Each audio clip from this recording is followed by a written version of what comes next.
ಈಗ ನೀವು precautionary measures ಇದಾವಲ್ಲ, ಈಗ ಹೆಲ್ಮೆಟ್ ಹಾಕೋಬೇಕು, ಸೀಟ್ ಬೆಲ್ಟ್ ಹಾಕೋಬೇಕು, ಸಿಗ್ನಲ್ ಇದೆ, ರೋಡ್ ಸಿಗ್ನಲ್ ನೀವು ದಾಟಬಾರ್ದು, ಇನ್ನೂ ಸುಮಾರು ವಿಚಾರಗಳಿದ್ದಾವೆ. ಹೆಣ್ಮಕ್ಳುಗಳಿಗೆ ರೇಪ್ ಆಗಬಾರ್ದು, ಚಿಕ್ಕ ಮಕ್ಕಳಿಗೆ ರೇಪ್ ಆಗಬಾರ್ದು ಅನ್ನೋದಕ್ಕೆ ಏನು ಪ್ರಿಕಾಷನ್ಸ್ ಇದೆ? ನೀವು ಆದ್ಮೇಲೆ ತಾನೇ ನೀವು ಕೇಸ್ ಫೈಲ್ ಮಾಡ್ತಿದ್ದೀರಾ, ಆಮೇಲೆ ಆಗಿತ್ತೋ ಇಲ್ವೋ ವಾದ ಮಾಡ್ತೀರಾ, ಆಮೇಲೆ ಅದಕ್ಕೆ ನ್ಯಾಯ ಕೊಡ್ತೀರಾ. ಆಗಲೇಬಾರ್ದು ಅನ್ನೋದಕ್ಕೆ ಏನು ಮಾಡಬೇಕು?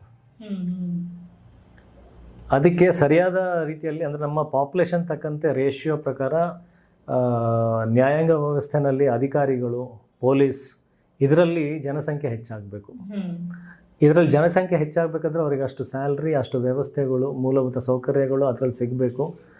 ಅವಾಗ ಆಮೇಲೆ ಅದ್ರ ಜೊತೆಗೆ ಸರಿಯಾದ ಟ್ರೈನ್ಡ್ ಪೀಪಲ್, ಇದಕ್ಕೆ ಏನು ಮಾಡಬೇಕಂತ ಟ್ರೈನಿಂಗ್ ತೊಗೊಂಡು ಬಂದಿರತಕ್ಕಂಥ ಪೀಪಲ್, ಇವತ್ತು ಬಂದಿರತಕ್ಕಂಥ ಟೆಕ್ನಾಲಜಿ, CCTV ಕ್ಯಾಮ್ರಾಸ್ಗಳಾಗಿರ್ಬೋದು, ಎಲ್ಲ ಕಡೆ ಸೋಷಿಯಲ್ ಅಂದರೆ ಸ್ಕೂಲ್ಸಲ್ಲಿ, ಕಾಲೇಜಸಲ್ಲಿ ಅವೇರ್ನೆಸ್ ಕೊಡೋವಂಥ ರೀತಿ, ಎಲ್ಲೂ ಕೂಡ ಒಬ್ಬ ಇದನ್ನು ಆಲೋಚನೆ ಮಾಡಿ ಒಂದು ಸ್ಟೆಪ್ ತೊಗೊಳ್ಳೋಕೆ ಹೆದರಬೇಕು. ಆ ಥರದ್ದು ಪ್ರಿಕಾಷನರಿ ಮೆಜರ್ಸ್ ಮುಂಚೆನೇ ತೊಗೊಳ್ಬೇಕು. ಸೊ ಆ ಬದಲಾವಣೆಗಳು ಕೂಡ ಆಗಬೇಕು, ಅದು ಈ ಸಿನಿಮಾದಲ್ಲಿದೆ. ಸೊ ಆಮೇಲೆ ಈಗ AI ಅಂತ ಬಂದಿದೆ. ಈಗ ಎಷ್ಟೊಂದು ಕೇಸ್ಗಳು ಅದನ್ನು ರೀಡ್ ಮಾಡಿ ಈಗ ಒಂದೊಂದು ಕೇಸಿಗೆ 100 ಪುಟಗಳು ಪೇಜ್ ಬರೀತಾರೆ ರೈಟಿಂಗ್ಸಲ್ಲಿ. ಅದನ್ನು ಒಬ್ಬ